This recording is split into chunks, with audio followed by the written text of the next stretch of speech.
One of the things that's come up in my work with clients recently is the whole idea of self-doubt and how that shows up and what impact it has on us.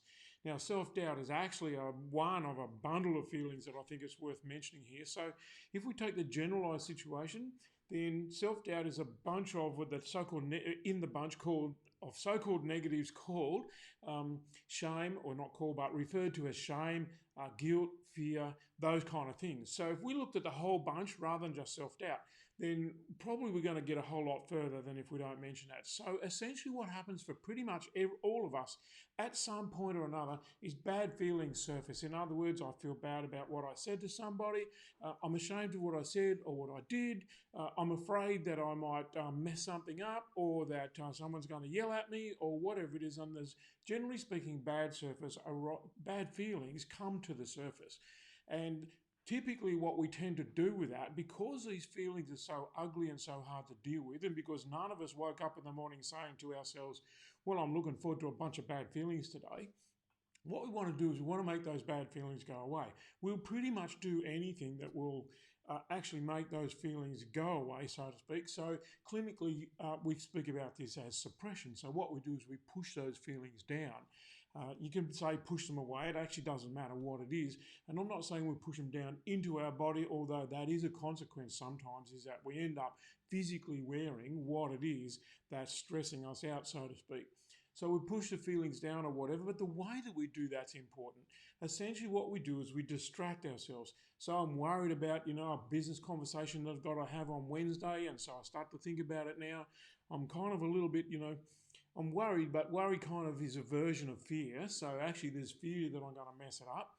I could be feeling guilty about I'm getting the shot at this meeting when no one else does. I could be ashamed of messing it up in anticipation already. There's a whole bunch of things that could be going on. So what I'm going to do is push them down by distracting myself. So the method that most people use for pushing it down or pushing it away is to distract themselves. So what that means is, let's find something that takes my full attention so that I'm not thinking about this anymore, which was worrying me. I'm thinking about this. Consequently, we get involved in a whole range of behaviours. In fact, there are two categories to talk about. We get involved in things which are either an activity or a substance which are going to distract us. So having a beer might settle my nerves. It does lots of other things as well that are not so great. So essentially what we do is we become habitual about this. And so we talk about holics. So in our business, we refer to somebody who's a workaholic, and you probably know somebody who is a workaholic, a sexaholic, a TV-aholic, a drinkaholic, which is alcoholic, of course, cigaretteaholic, whatever, a shopaholic, chocoholic. There's any number of holics. And what holic means is I'm compulsive about it. It means that I can't really stop myself. And the reason I can't really stop myself is that what I'm faced with is an ugly feeling here that I don't know what to do with. And right here is a good feeling that I can go towards. And so it's kind of like, I've got to give a speech in public next week. And so rather than think about that and the possible embarrassment that's going to come up, here's some chocolate. So let's have some chocolate, and that distracts me enough. Or let's go and have a beer and settle my nerves. Or let's think about that tomorrow, or whatever. But distraction is kind of the broad category of those two things, which are either substances or activities that we get involved in. We get a bit compulsive about them because they're so attractive. And it's not so much that they're attractive, it's that they are released from the negative, so to speak. And so what happens is we get this brief moment where everything's okay, where we feel good.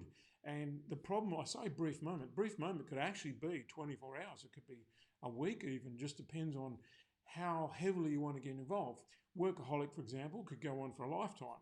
It only actually lasts from the time you turn up at work to the time that you finish. As soon as you close the door of the office and walk away from work, then you're pretty much back in the real world and having to deal with, the traffic or the kids or the whatever it is. So whatever is bothering us doesn't go away. It sits there and waits for us to come back.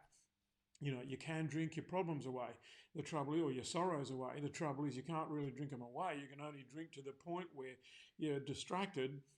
They're no longer running the event, but trust me, they're going to be there in the morning as well. So what happens is, as a consequence of all of these holics, now remember, whether it's chocoholic, workaholic, readaholic, whatever it is, the consequence of those are generally negative.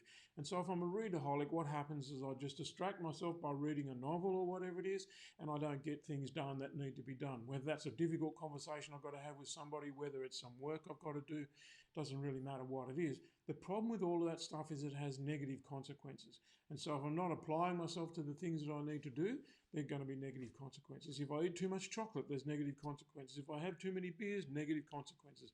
So there are negative consequences of everything if we overdo them, and these things which are holics are all overdone.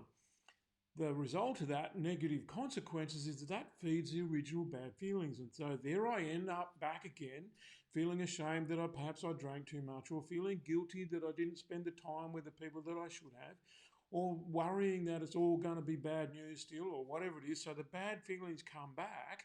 In other words, the negative consequences feed the original bad feelings, which means the bad feelings that originated are now worse because we've got something to add on the top of them. So what we need to do to get out of that is realise we're stuck in a loop and we're going to spiral around and around and around. The longer we go for distraction, the bigger the trouble that we'll get ourselves into. When I say it like that, it must be obvious.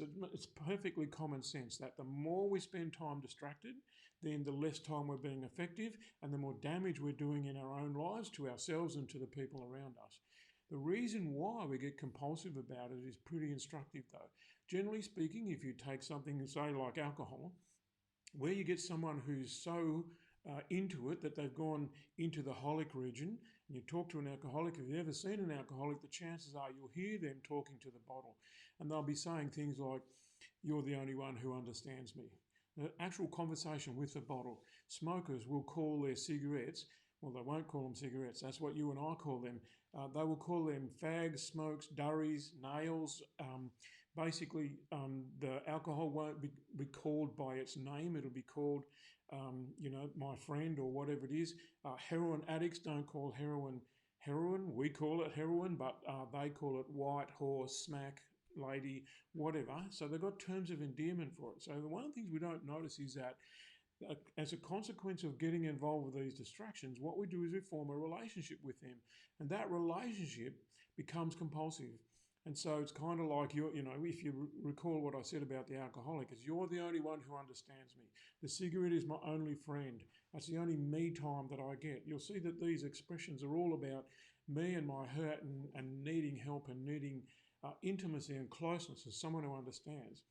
And that's the real danger. So watch out for whatever you feel like you are compulsive about, because the chances are you're forming a relationship over a long period of time with something that's really, really bad for you. And once that relationship becomes intimate, that becomes the thing, becomes your closest friend. A lot of people find warmth and nurturing in being a workaholic. They feel like they're doing good when they're at work. They actually feel like they're working hard, they're doing the right thing for their family, that kind of thing.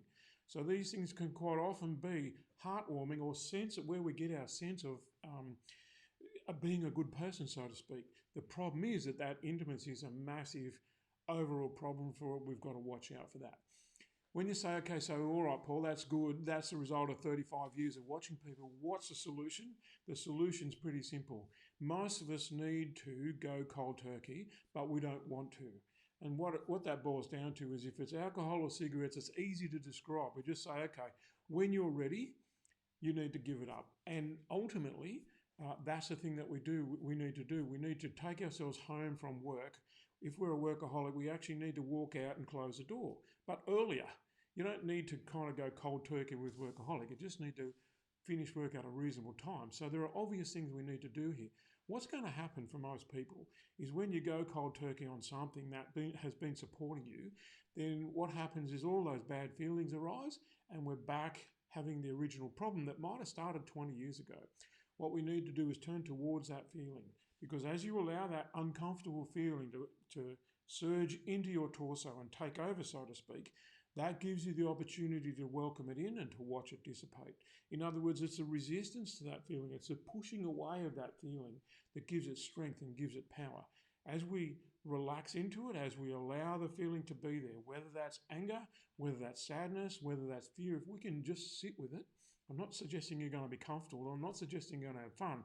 But if you can just sit with it and be with it and allow it to come into your torso and take over, And that's the feeling. It feels like it's going to take over. But what actually happens is that just as it feels like you're getting engulfed, the feeling dissipates, it goes away, and you've mastered it. Because that's the truth about our emotions is we need to feel them. What happens is when you allow a feeling to actually exist, what happens is it dissipates. When we go watch a comedian, we don't laugh for 3 weeks. In fact, not even 3 hours, not even 3 minutes. Comedians know they've got to come up with another funny line every 30 seconds to 1 minute because we have a big laugh. We laugh freely. We just kind of let ourselves go with it. We actually experience it fully. So what happens is it dissipates and we need the next one. And that's true of all feelings. But of course, with the so-called negative feelings, we want to resist them, push them away, push them down, whatever language you want to use about that. That's actually the problem. So what I'm suggesting is that you practice allowing feelings that are not monsters to turn up so that you can get the idea that I could actually be with a feeling and be okay. Because once you understand that, you can let some of these bigger things turn up and not own you. And if they don't own you, if you can just be present to them, experience them, and not go under, you win. So give it a shot. If you want some help with it, reach out to us. We can send you a recording of what to do.